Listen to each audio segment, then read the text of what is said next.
We are absolutely connected. You know, it's like, there's no question about it to me.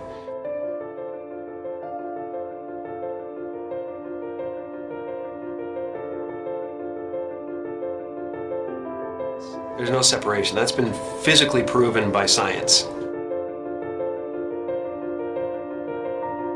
I think everybody's looking for something that they already have.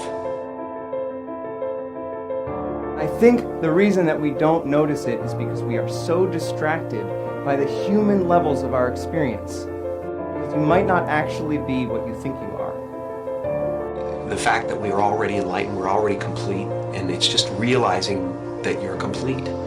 So everything we do to each other, or everything we see in each other, is us seeing ourselves. And yet the one thing that remains is this feeling of existence. I'm not a human being that has consciousness. I'm consciousness that is shaped into a human being. All of us are energy. A human being is a very complex pattern of energy. I always have been that energy, and I always will be that energy. I know this conceptually. Why don't we feel it?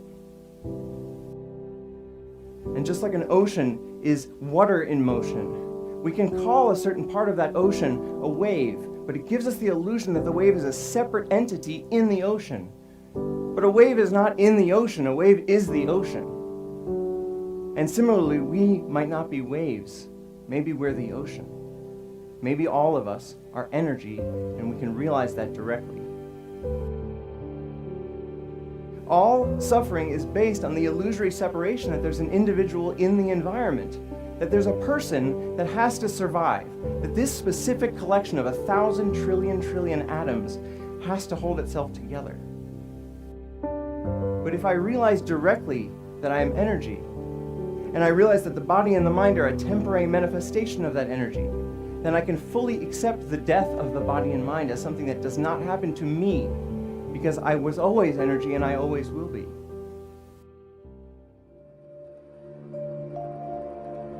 Ego tries to convince us we need to get something, this immortality, that we already possess. Ego is the voice in your head that says you're not as good as that other person. Maybe you need to do something else to make yourself better, to add to yourself. You know, and that's what it constantly is doing. It's trying to keep you from being you and me right now, loving this and loving this life. Once you realize you're complete, then this life and everything in it becomes a play of form, something to toy with and play with and make something good out of, and it really isn't to be worried about. It's to have fun with.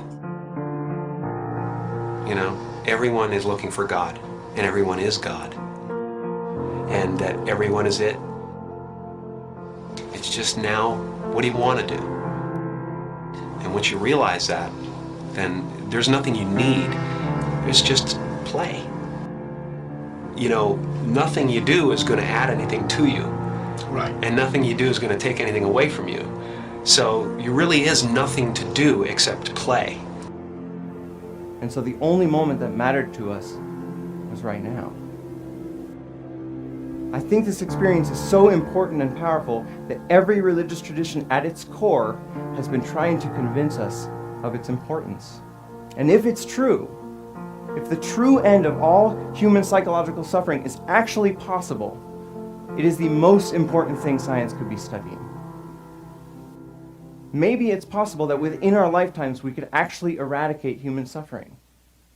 And what would the world look like then if every single one of us felt complete, felt whole, and felt interconnected? When you let go of individual survival, all of your priorities change because you actually see the entire world as your body. You see the suffering of others as your own suffering, and you want to help. Maybe the one thing that keeps us from actually solving all of the other problems in the world is this persistent, flawed thought that we are separate from the world. And maybe it's time we change our minds.